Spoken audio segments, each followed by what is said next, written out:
안녕하세요, 유정원 변호사입니다. 여러분, 메리 크리스마스. 네, 벌써 크리스마스가 한 주 앞으로 다가왔습니다. 여러분들과 함께 크리스마스와 관련돼서 유쾌하고 상쾌하게 보낼 수 있도록 영상을 준비해봤습니다. 크리스마스 하면 산타클로스, 저희 아들한테 올해 뭔가 좀 선물을 해드려야 되는, 제가 아들한테 선물을 해드려야 돼요.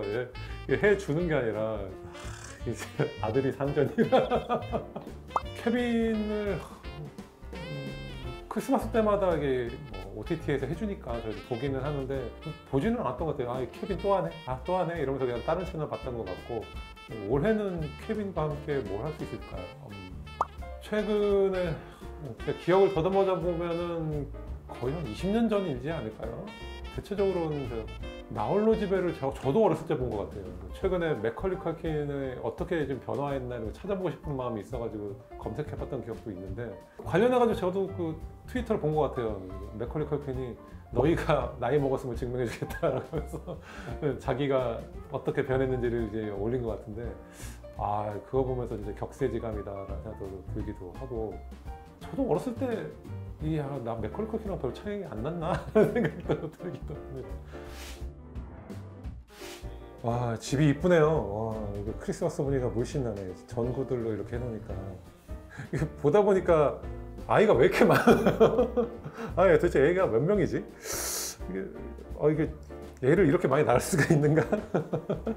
그리고 얘들이 이렇게 살려면 도대체 얼마나 집이 넓어야 되는 거예요? 와, 옛날에 그런 생각 안 했는데 미국의 중산층이 이렇게 살 수 있는 그런 되게 상당히 부유한 느낌도 들고, 케빈 방도 이렇게 넓네. 야, 케빈 방도 넓고. 방이 도대체 몇 개일까요? 방이 한 10개는 되는 것 같은데. 11, 아이가 11명이고 차도 2대에 나눠서 타고. 어머니 아버지 능력자신데. 집도 지금 2층 집으로 되게 크고, 애들을 이렇게 10명 데리고 여행 가려고 그러면 도대체 여행 비용비가 얼마야? 이런 생각을 예전에 못했는데 영화 보다 보니까 진짜 이런 생각도 하게 되네요. 어머니가 발견했어요. 케빈을 두고 왔다. 난 엄마도 아니야. 맞네요. 난 엄마도 아니야. 이 부분 되게 중요한 요소인 것 같아요. 예를 들어서 형법에는 유기죄라는 게 있거든요. 도움이 필요한 약간 아주 어린 사람이나 아주 나이 드신 분, 노인분들을 버리고 가거나 하는 거. 예를 들어서 예전에로 따지면 그 고려장애라고 그래야 될까요? 그런 부분들은 완전히 유기죄로 처벌받아야 되는 부분들이고, 지금같이 케빈을 만약에 고의로 놓고 갔다라고 하면 유기죄로 처벌받을 수도 있겠죠. 실제적으로 케빈의 엄마가 나는 엄마도 아니야 라고 하는 건 어떻게 보면 엄마로서 할 수 없는 짓을 했다라는 그런 부분들이니까. 근데 뭐 고의적으로 한 건 아니니까 그 정도까지는 아니지만은, 아동복지법이나 이런 부분들에 있어서 이런 부분들을 고의로 했다라고 그러면 처벌받을 수도 있는 부분들이 있죠. 이렇게 하나는 꺽다리, 하나는 이렇게 뚱뚱 뭐 이 두 명이 2인 1조로 도둑으로 나오죠. 추억이 돋네요. 이게 케빈이 참 영리한 게, 사람이 많은 것처럼 보이려고 약간 집에다가 인형들 같은 것들 이렇게 모여가지고 이렇게 놀이로 하고 하면서 도둑을 막으려고 하고 있고, 이제 도둑들이 의심하기 시작했어요. 빈집인데 왜 이렇게 소란스럽지? 왜 우리가 못 들어가고 있지? 좀 고민하고 있네. 이런 것들이 바로 그런 거죠. 범죄를 모의하고 있는 거. 이런 범죄 모의를 하는 것이 실행하기 전 단계의 일들이죠. 그러면서 이제 하나씩 실행을 해요. 진짜 사람이 있나 없나. 지금 자기 신발도 던져보고 그 신발이 다시 투명 나오고, 그러니까 사람이 있나? 이렇게 좀 실행을 하기 위해서 전 단계로 계속 체크를 하고 있는 거. 이런 것들이 어떻게 보면은 범죄의 단계로 이렇게 보이기도 하네요. 우리 형법에서는 야간에 이렇게 주거를 침입해서 절도 행각을 하려고 하는 것, 이런 거를 야간 주거 침입 절도라고 해서 처벌을 하기도 하고요. 그리고 단독범보다는 2인이 와서 이렇게 뭔가 시도를 하는 것, 이거는 좀 더 가중처벌을 하거든요. 이런 것들을 법적으로는 특수절도라고 해서 크게 처벌을 하는 그런 면이 있는데, 하여튼 얘네들이 현행법적으로 얘기를 하자면 특수절도 행각을 좀 벌이고 있는 걸로 보면 되겠죠. 어우, 그게 진짜 아프겠네. 케빈이 이렇게 트랩을 설치하고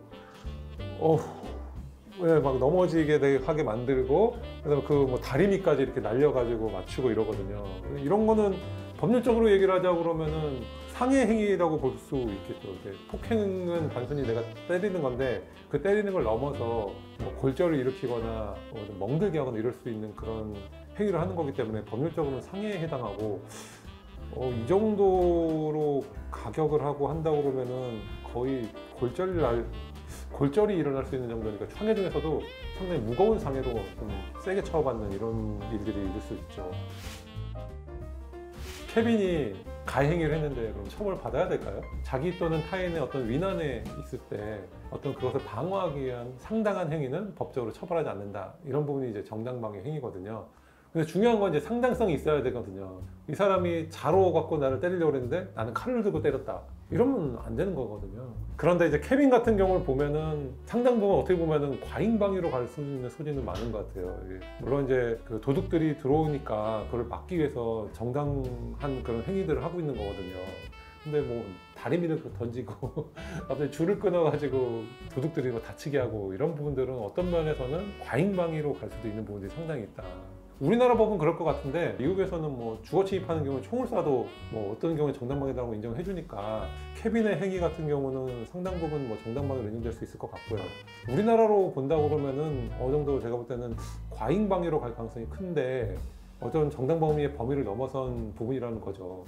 그렇긴 한데 지금 제가 알기로는 아마 케빈이 8살이었을 거예요. 이런 경우라고 한다면은 우리나라 법에 따르더라도 형사 미성년자거든요. 그럼 꼭 정당방위 개념을 도입하지 않는다 하더라도 뭐 형사 미성년자로 처벌되지 않는 그런 케이스는 될 수 있을 것 같네요.